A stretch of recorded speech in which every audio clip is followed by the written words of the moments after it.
यहाँ पर पैसे से, घी से या अन्य प्रकार की सामग्री से पूजा नहीं की जाएगी। उसका एक कारण है। तथागत बुद्ध राजा के लड़के थे। उन्होंने अपना घर परिवार छोड़ा और तपस्या करने के लिए वो घर से निकले और 7 वर्ष तपस्या करने के बाद उन्होंने बुद्धत्व को प्राप्त किया। बुद्ध सिद्धार्थ के रूप में थे, लेकिन जब वो 7 वर्ष तपस्या की तो उन्हें बुद्धत्व प्राप्त हुआ, तब वो बुद्ध कहलाए। अब यहाँ पर जो है एक बात आपको शायद और नहीं पता होगी। तथागत बुद्ध के एक बेटा था जिसका नाम था राहुल। उस 7 वर्ष के ज्ञान प्राप्ति करने के बाद जब वो लौट के कपिलवस्तु जाते हैं तो कपिलवस्तु में उनकी जो पत्नी थी यशोधरा, जिनका नाम था, उन्होंने अपने बेटे राहुल से कहा कि बेटा ये तुम्हारे पिता हैं, इनसे अपना हक अधिकार मांग लो। तो जब उन्होंने हक अधिकार मांगने की बात कही तो बुद्ध ने ये कहा कि अगर ज्ञान चाहते हो तो मेरे पास है और राजपाट चाहते हो तो तुम्हारे बाबा के पास है। और जब ये बात कही तो बुद्ध ने कहा कि ज्ञान अगर चाहते हो तो हमारे पास है। और वो जो है ज्ञान प्राप्त करने के उद्देश्य से, ज्ञान प्राप्ति करने के उद्देश्य से राहुल को वो जो है अपने साथ ले गए। अकेला राहुल एक बेटा था, उसको भी जाकर के भिक्षु बना दिया। पर त्याग की बात आती है। बाबा साहब की बात करोगे तो शायद दुनिया में कोई इतना पढ़ा लिखा व्यक्ति नहीं है जितने बाबा साहब थे। और बाबा साहब के बाद उन्होंने अपने 4 बच्चों को गंवा दिया और पूरा जीवन आपके लिए लड़ाई लड़ते रहे। और आपको लड़ाई लड़ने के बाद आप जो ये आज इज्जत और सम्मान से कोट पैंट टाई या ये साड़ी या सुंदर कपड़े पहन के जो आप लोग बैठे हैं, ये सब अगर कहीं देन है तो हमारे बाबा साहब की देन है। उनसे भी बड़ा कोई त्यागी जीवन नहीं है। उन्होंने अपने लिए कुछ नहीं किया, अगर कहीं किया तो किसके लिए? सिर्फ आप लोगों के लिए, हमारे लिए, इस समाज के लिए।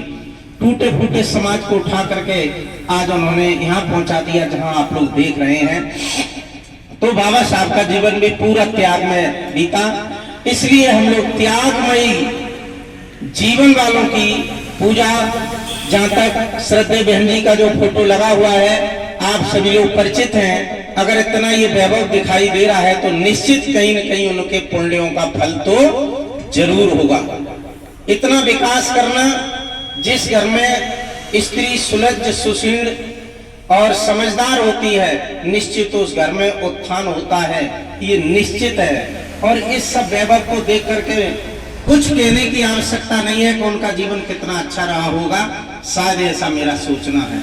तो निश्चित आइए हम 3 चीजों, इन तीनों मूर्तियों की पूजा करने जा रहे हैं। और सबसे पहले पूजा हम करते हैं मोमबत्ती की। मोमबत्ती आपने देखा, इसमें इतना पावर होता है कि अगर एक मोमबत्ती अपने घर में आप जलाते हैं तो एक मोमबत्ती इतना प्रदूषण शुद्ध करती है जितनी 1 किलो धूप नहीं कर सकती है। तो इसलिए ये मोमबत्ती जलाई जाती है। और मोमबत्ती का जीवन अगर आप देखोगे तो मोमबत्ती अपना जीवन समाप्त कर देती है और तुम्हें प्रकाश देती है। त्यागमयी है उसका पूरा जीवन। अगरबत्ती को देखोगे तो अगरबत्ती स्वयं अपना जीवन नष्ट करती है, तुम्हें सुगंधि देती है।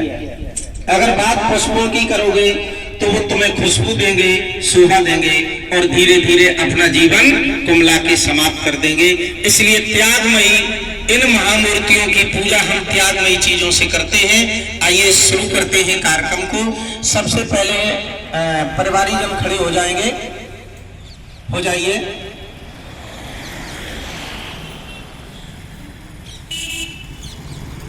आप सभी लोग सबसे पहले आप आ जाइए, दोनों हाथ में लीजिए, बुद्ध की तरफ अर्पित कर दीजिए। ये माला इधर बढ़ के बाबा साहब पर अर्पित कर दीजिए।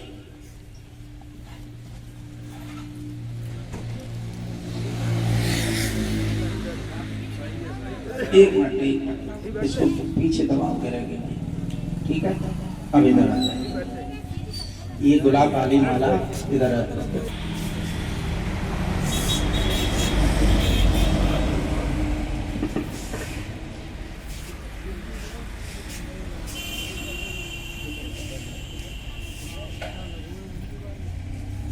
ठीक है, चलिए आप सभी भैया लोग दो दो पुष्प नमामि वंदामि चैत्यं सर्वं सर्वठानेषु पठित्यतं शारीरिक धातु महाबोधि बुद्ध रूपं सकलं सदा।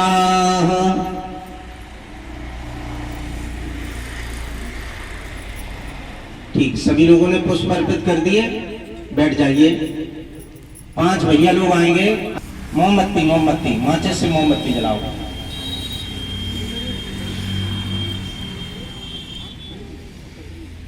गणपतित्वेन दीपेन तव धंसिना तिलोकदीपं समुद्धं पूजयामि तमोनुदं।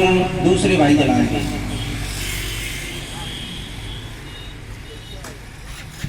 जल जाएगी, जल जाएगी, ठीक है। वो अगरबत्ती सब लेके इकट्ठी जला लो। घनसारपदित्तेन दीपेन तव धंसिना तिलोकदीपं सम्बुद्धं पूजयामि तमोनुदं।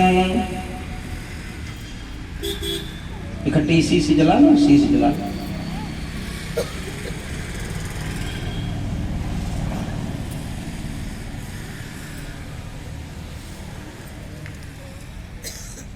ठीक, उसी थाली में तीली डाल दो।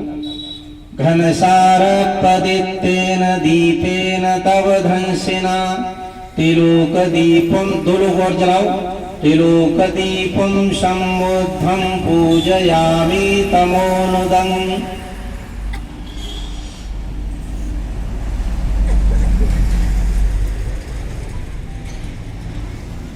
एक भैया और जलाओ।